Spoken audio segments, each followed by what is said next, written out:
Welcome back to On the Same Page. We are on Daf Yud Amud Aleph. That's 10a of Maseches Taanis.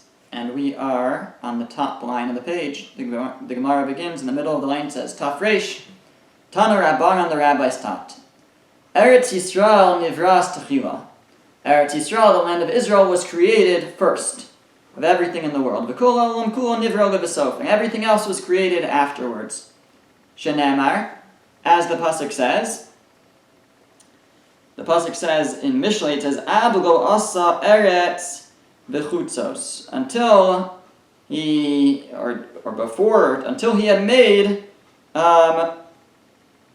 the eretz and the chutzos, the land and that which is outside of it. So it lists the creation of land, and the Gemara understands that's referring to Eretz Yisrael, the land of Israel, before chutzos, before the places outside of it. The Gemara says, Eretz Yisrael mashkos HaKadosh Baruch Hu ba'atzmo. Another way that the land of Israel is special is that Hashem waters it, God waters it himself. Direct providence. The kol ha'olam kulo al yedei shliach. And the rest of the world he does through a messenger. Shenamar, as the verse says in Iyov, it says, Hanoseng matar al pnei aretz. The one who places water on the face of the eretz, of the land, which we're understanding to mean Eretz Yisrael. V'sholeach mayim al pnei chutzos. And he sends water to the chutzos, to the outer places. Literally the fields, but in the way the Gemara is interpreting it, chutzos is the outer places, is the rest of the world. So there it's sholeach, there he sends water. When it comes to Eretz Yisrael, it's nosing. He gives water, Hashem directly provides water to Eretz Yisrael, but for everywhere else, it's sholeach, Hashem sends it through a messenger.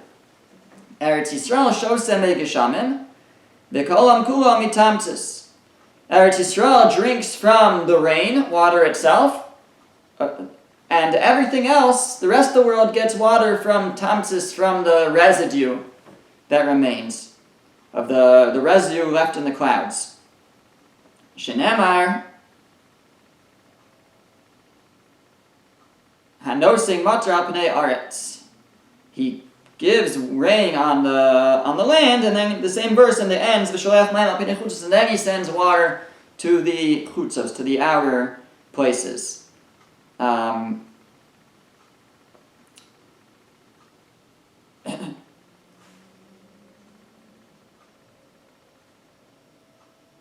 So Eretz Yisrael receives the rain from the clouds, the primary, the main rain, and then the rest of the world gets the leftovers. Eretz Yisrael shoset tchila. Eretz Yisrael gets the rain first. V'kol ha'olam kulo lebesof, and everywhere else gets it afterwards. Seemingly the rain itself, it sounds like it's saying, the rain itself first will fall in Eretz Yisrael, and then that rain, after evaporation, returning, will then fall in other places. Shenamar, again, the same verse, Hanosing matra pnei aretz, he places the rain on the land of Israel, and afterwards he sends it to other places. But first that rain falls in Israel. Mashal la'adam shemegabel es hagvina. The idea, the previous idea of the Eretz Yisrael receiving the main water from the clouds and the rest of the world receiving the residue can be compared to a person who is kneading the cheese. What you do is you remove the edible part and you leave the psoles, the unusable part, or the part that didn't ferment into cheese. So similarly, Eretz Yisrael takes the cheese, takes the good rain, and the rest of the world is left with the residue. Okay. Amar Mar, now it refers back to something we mentioned last week. Last week we said that according to Rabbi Eliezer, that the rain comes from the ocean waters. And Rabbi Yeshua challenged him, he said, so then it's going to be salty. So he said, no, it's not salty because the clouds sweeten it. The clouds filter the salt out, so the rain is not salty. So it was said, "Mematkin him ba'oven," it gets sweetened in the clouds. Where does he know that from? The Amar Rabbi Yitzchak bar Yosef Amar Rabbi Yochanan, because it was sad. Rabbi Yitzchak said in the name of Rabbi Yochanan, Ksiv, on the one hand it says in Tehillim, it says, Chashchas Mayim Ave Shchakim. The darkened waters of the thick clouds. There it says Chashchas Mayim. And then it says, Uksiv, elsewhere in Shmuel, it says, Chashras Mayim Ave Shchakim. A very similar verse, but instead of saying Chashchas, it says Chashras. And Chashras, Rashi tells us, comes from the word Shoret, to be soaking waters in the thick clouds. So we have these two verses, and they seem to be referring to the waters in different ways. One calls them dark, and one calls them soaking in Ave Shchakim in the thick clouds.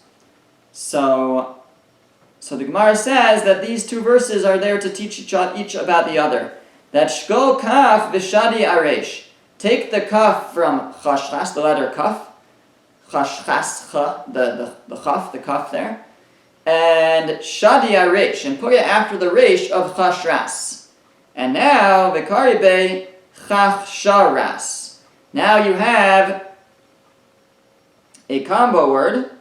The truth is, Shadi Aresh means to put it at the beginning, not after the Resh. Shadi Aresh, put it at the beginning, so you now have Chach Sharas. And the root of that would be kosher. That it's machshir, it makes it kosher, makes it usable. And the message would be Chach Sharas Mayim Ave Shchakim. The koshering, the filtering of the water is through the thick clouds. So that's the source. By taking these words and combining them together, you have a source for the idea that the clouds prepare the water to now be usable and filter out the salt. V'Reb Yoshua, B'hani Krai Mai Darshbu. Remember, Reb Yoshua held that the rainwater comes from the heavens. It doesn't come from the ocean water. So how does he interpret these two verses? What are they teaching me? Savar la kihad kiha. He holds like the following: De kiasa Rav Dimi, when Rav Dimi came from Eretz Yisrael from Israel to Babel, Amar, he said, Amri b'ma'arava. They say in the west, they say in Israel the following. They say Nahar Anani Zeirin Mohi. If the clouds are white, are shining, or light, so then Zeirin Mohi, there's not going to be much rain. It's going to be very little rain. But Chashoch Anani Sagiyim Mohi. If the clouds are black, or dark, so then there's going to be a lot of water. So Rabbi Yeshua could read the verse which says Chashchas Mayim Ave Shchakim to mean that when it's chashchas, when it's dark, then there's going to be mayim, then there's going to be a lot of water, as opposed to when not, then there won't be a lot of water. And I think some interpret this that he's taking the two verses together, that chashras mayim means soaking. So when you have chashchas, when you have dark clouds, then you have chashras, then you have soaking. When you have dark clouds, you have a lot of water. That's what this verse is teaching you. As opposed to, what's unmentioned is, if you have light clouds, then you're not going to have a lot of water.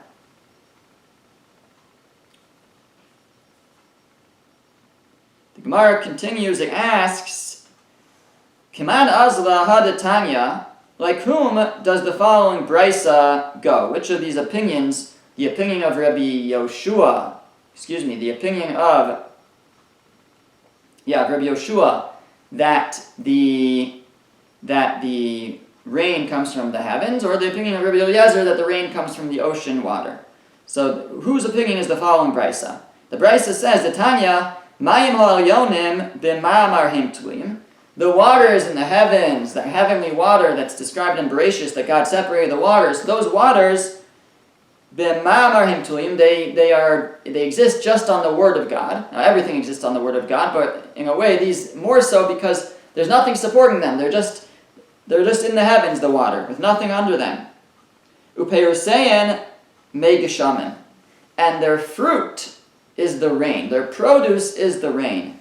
Shenemar, as the verse says, mipri ma'asecha tispa haaretz, that the land will be satisfied, the land will be nurtured by pri ma'asecha, the fruit of your creations. And the creations, according to this brisa, being referred to is the waters in the heavens, and the peiros, the fruit, the offspring, is the rain.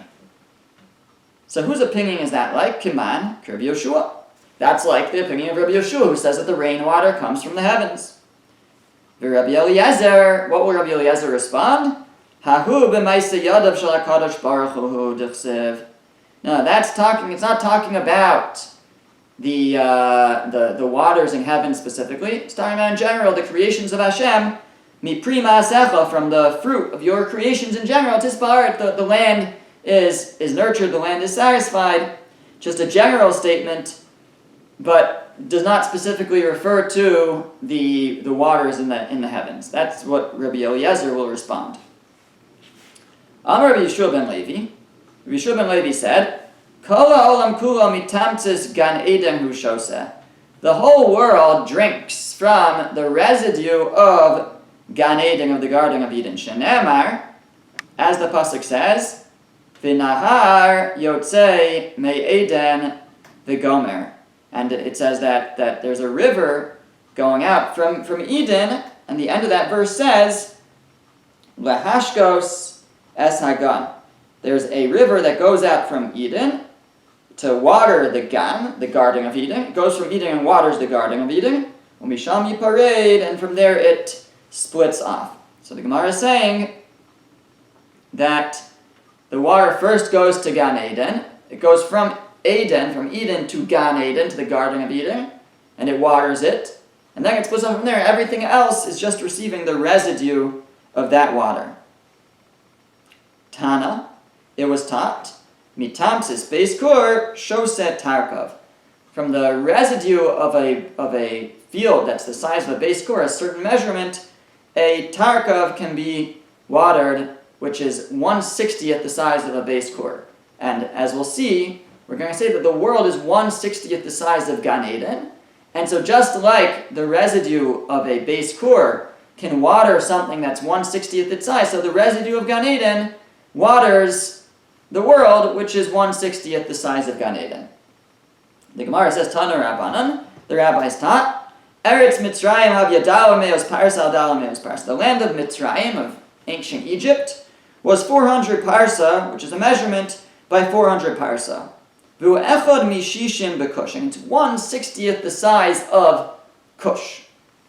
Kush is often translated as Ethiopia, but our Egypt is not 1/60th the size of our Ethiopia, but wherever the size of Mitzrayim, wherever the Mitzrayim, the Egypt referred to in this brisa, and wherever the Kush referred to in this brisa, that Egypt, that Mitzrayim was 1/60th the size of the land of Kush of that time. The Kush echad mishishim ba'olam, and the land of Kush of that time was 1/60th of the world. The olam echad mishishim Gan Eden, and the world is 1/60th of the size of Gan Eden.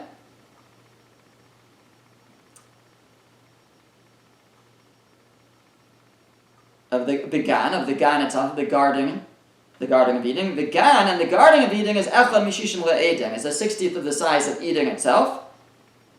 The Eden echad mishishim le'Gehenna, and Eden is 1/60th of the size of Gehenna, hell. Nimtza, so it turns out, right? If the world is 1/60th of the Gan, of the Garden of Eden, and the Garden of Eden is 1/60th of Eden, and Eden is 1/60th of Gehenna, so then Gehenna is much, much, much larger than the world. Nimtza kolam kula kekisa kedera leGehenna. The world is just like the cover of a pot to Gehenna. Gehenna's the pot where you fry, where you boil, not literally, obviously, and the world though is like the cover of the pot. The Yeshamrim Gehenna mein lashir. There are those who say that Gehenna actually has no limit to it. It's an endless place.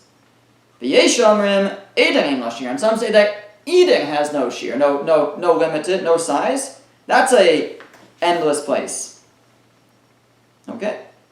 Amar Rav Oshia said, "My dechsev, how do we understand the verse in Yirmiyah that says, Shochant al mayim rabim, you dwelled upon lots of water. Rabas otzaros, you had many storehouses. So the Gemara interprets this to refer to Babylonia. Migaram leBavel sheyehu otzarseh maleos bar. What caused Babylonia that its otzaros, that its storehouses would be full of grain? That it has Rabas otzaros, that it has these great storehouses. Haveyomer, the reason is shochenes amayim rabim, because it sits next to lots of water, meaning there's rivers, the Nahar Pras, Euphrates River, and others. So there's lots of rivers, there's lots of water. That's why they have so much food in Babylonia. Amar Rav, and Rav said, Atira Babylonia is very wealthy.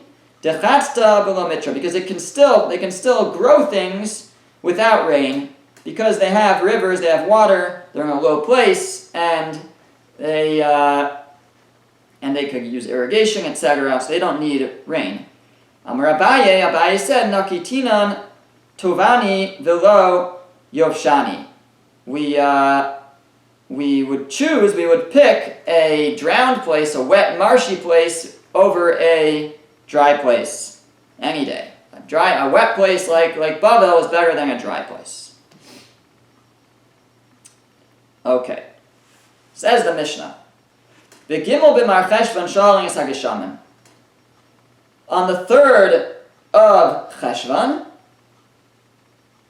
they would ask for rain. That's when they would start saying the same Tal Umatar.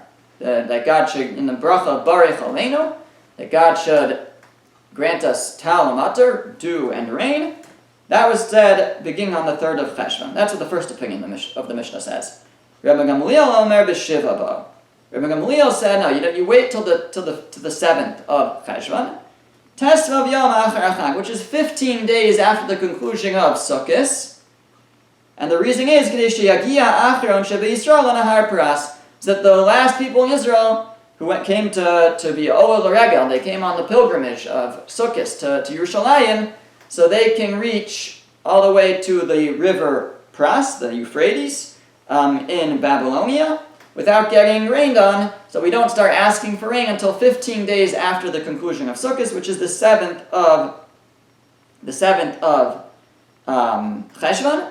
And indeed, that's in Israel. That's when they start asking for rain. Is the 7th of Cheshvan. That's when they start saying the same Tal. We'll see in a moment why we do it differently outside of Israel.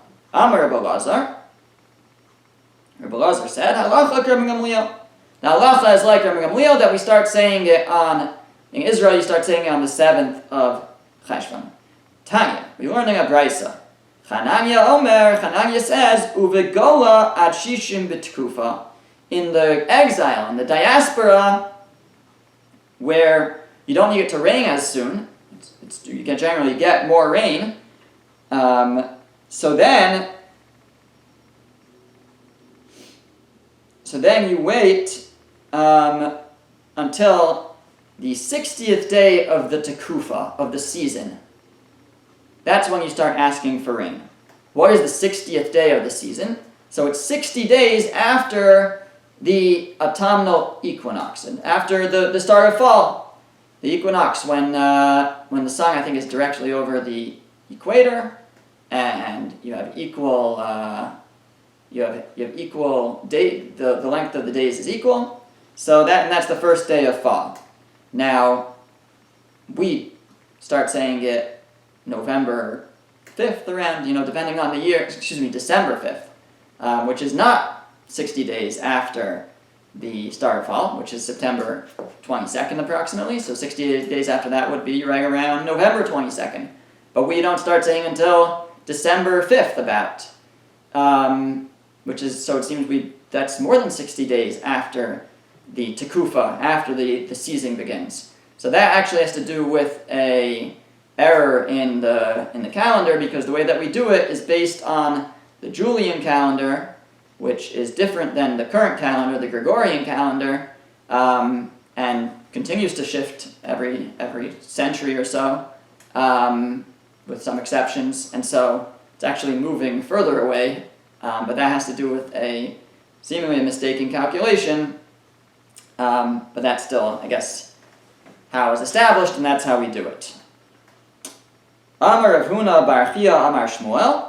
Rav Huna, the son of Chia, second name of Shmuel, halacha kechananya. The halacha is like Chananya, and we start saying, in the diaspora, you say it's 60 days after the beginning of the season, of the Tekufa. Eini, is that true of Habo Minei Mishmuel? Is that true? But they asked Shmuel, Me'emas matkarinan v'sein talamatar. When do you start saying the same talamatar? And Amar lahu, and Shmuel said to them, Mikima ayli tzivi lebei tavus rishba. The time is when they start to bring in the wood into the house of Tavos, who was some guy, the Rishba, the hunter. So Shmuel gave a different. He said, "You want to know when to start saying it? Start saying it the day he brings in his wood, because that means it's about to rain." So it seems that he gave a different time to start saying it. So the Gemara says, "Dilma idi v'idi chad shiur." Says no, maybe they are in fact the same day.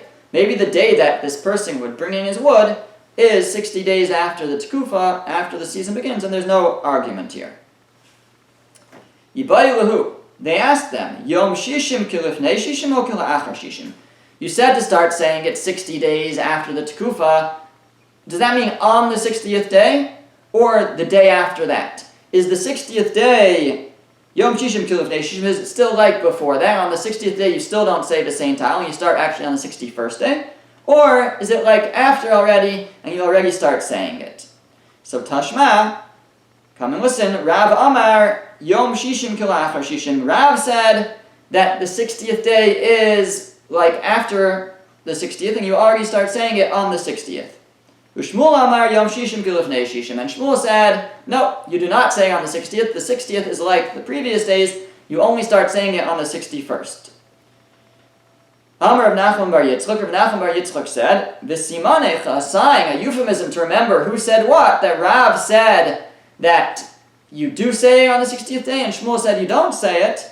Is Ilai bo maya? The ones who are higher up need water. Tata Ilo bo maya. The lower ones do not need water. And so Rav lived in a higher place in the land of Israel, so they needed water more. Now they were already saying it since Cheshvan, but still that was his worldview was you need more water, and so he said you already start saying it on the 60th day itself already. Then that was the opinion of Rav who lived in Israel. But Tatai Lobomaya, the lower lands don't need. And Shmuel, who generally dwelled in Bavel, so he was used to not needing rain so much. So he said, no, you don't need to say it on the 60th. You can wait till the 61st. What's the halacha? Amar Papa Hilchasa Yom Shishim Kila Achar Shishim. The halacha is that the 60th day is like after the 60th day, meaning already on the 60th day, you start saying the same Ta'al Umatar. Next Mishnah says, Higia Yudzayin B'mar Cheshvan V'lo Yardu Geshamim. If in a given year the 17th of Cheshvan came and it had not rained yet, so that's the beginning of a drought. So Ischilu HaYechidim Misaning Gimel Tainios. The individuals would start to fast 3 fasts. Ochlin v'shosim mishech hashecha. It wasn't a 24-hour fast. They would eat and drink, even once it's dark the previous night.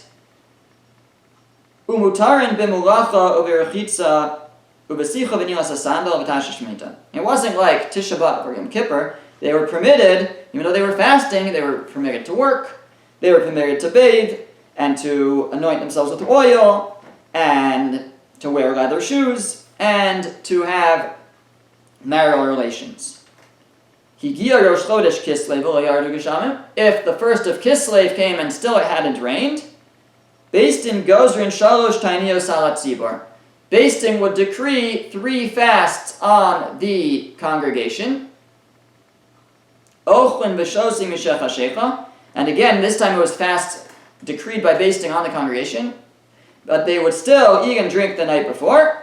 Umutar b'malacha, and they were permitted to work. Uverechitzo v'sicha v'nilas hasana v'tashma shamita, and they were permitted to bathe and to anoint themselves with oil, to wear leather shoes, and to engage in marital relations. It wasn't like Tisha B'Av and Yom Kippur. It was just a fast for that day. Ask the Gemara, Man Yechidim. Who are these individuals? We said that if the 17th of Cheshvan comes and it didn't rain yet, so the individuals will begin to fast. Who are the individuals?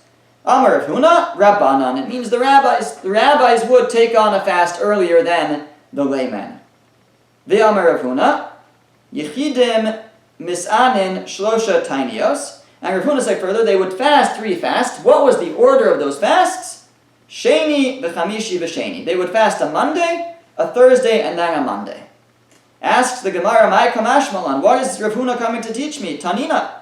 We already learned this. It's a Mishnah. It's a Mishnah later on. The Mishnah says, Ein gozrin Taanis ala tzibur b'tchila b'chamishi. That we're not allowed to start fasting, to decree fasts beginning on a Thursday. Why not? So as not to mess up the gates, the prices. Because what will happen is, if you start a fast on a Thursday, so people will come and they'll buy their food to break the fast, a big Suda, and they'll buy the food for Shabbos at the same time. People will be buying so much food that the sellers are going to think that there's a famine going on, that food is scarce. And so they're going to drive up their prices. Everything's going to get messed up if you start a series of fasts on a Thursday. So therefore,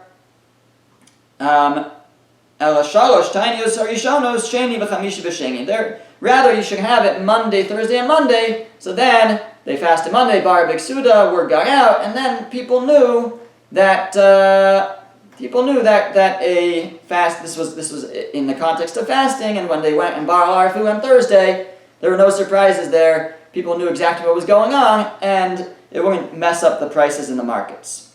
But it's a Mishnah. The Mishnah says that you have to fast in this order, Monday, Thursday, Monday, and not Thursday, Monday, Thursday. So what is what is Rav Huna coming to teach me by saying this? So the Gemara answers, what might I have said? I might have said that that's true for the congregation's fast. When the rabbis decree a fast on the entire congregation, the entire tzibor, so then that rule is in place that you can't start on a Thursday. But I might have thought that when the individuals, the rabbis fast, that it would not apply. Kamash Malan came Rav Huna to tell me that it even applies for individuals. I guess you still have this issue that it can mess up the prices. Tanya Nami Hachi.